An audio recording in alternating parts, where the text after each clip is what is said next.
Bellatrix is back at it again. Who do you take in your fantasy draft in the New England Backfield?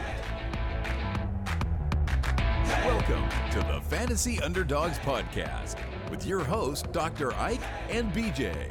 Fantasy Underdogs, we're talking about the 2019 New England Backfield. Confusing as ever, I know, but we're going to start out with a clear-cut workhorse to make it easier for us, right? With Sony Michel, right? It's clear-cut. He's the guy. It's the only guy you need to draft, right? I think he's a clear-cut number one, but I don't think he's the only guy to draft. I don't even know if you want to be drafting him, to be honest. You know, he does have a long history of injuries. I mean, it's not that long. I mean, it's just, if you look into his medical records, if you go back to his high school, he only had one ACL tear in high school. He had a broken shoulder blade that cost him 4 games in 2014 in college.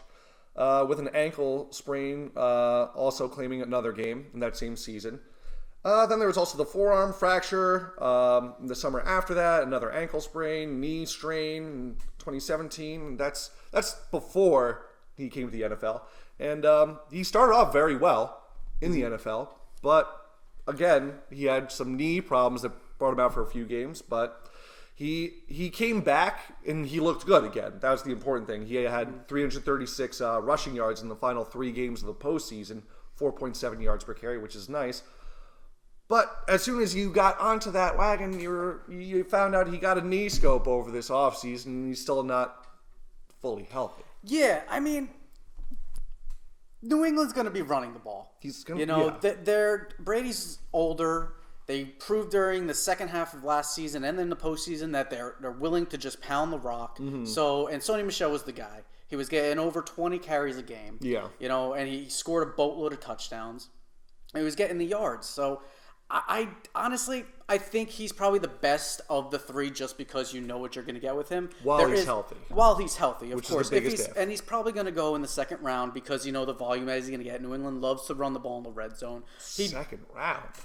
Whoa. I think he'll be up there. I mean, you'd think the guy could easily score double-digit touchdowns. I think everybody, even that doesn't follow fantasy football, knows not to draft him in the second round. With that kind of injury risk to a running back, whole confusing situation that is the New England running back, it's tough. You're probably right. I mean, I don't think I would particularly want him in the second round. He would probably go to the third round. I'll agree with that. But I do think he's probably the.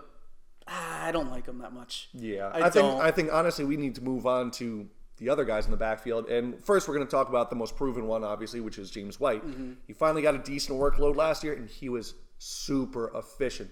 This guy had only 181 touches, but he averaged 6.5 yards per touch. That's really good. Like, I'll take that any day of the week.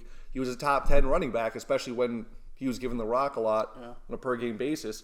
He even had 12 touchdowns, which I don't care. You got 12 touchdowns, you're useful in fantasy. Yeah, I think the value with James White is there too. I think you'll be able to get him probably in like the 6th round. And, you know, maybe in a PPR league, somebody will stretch for him earlier because of his, you know, history of being... Yeah, move him up like a round or 2 earlier possibly. You know, but I think just the value that you'll get him at and the amount of playing time he'll be on the field, I think will justify his draft position.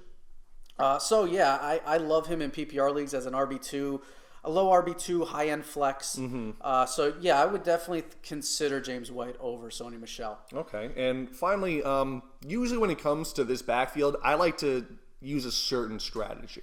And it's basically whichever guy in the backfield that I think is going to get touches and has the lowest ADP by the time it comes to my actual draft, that's usually the guy I take. And that goes with the rookie this year, Damien Harris. I think he could do it all for them, and especially when I think Sony Michel is most likely going to get injured. At some point, he's going to be a top 10 running back, even with James White healthy, because he's shown that he can actually be very valuable. When he was in Alabama, when he was behind Josh Jacobs, he was very valuable. He was useful.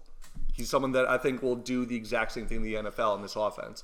Yeah, Damien Harris is interesting. I would definitely consider taking him as a late-round flyer. I do see a lot of upside. I think that upside only curtails in either the second half of the season or if there's some type of Sony Michel injury.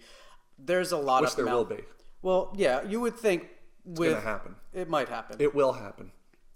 So, Damien Harris, I would say a late-round pick would be justified. You know, he does have the potential, if he does end up getting that starting job, to run up into the top 20. I could easily see him do that because that New England team loves Top to run 10. the ball.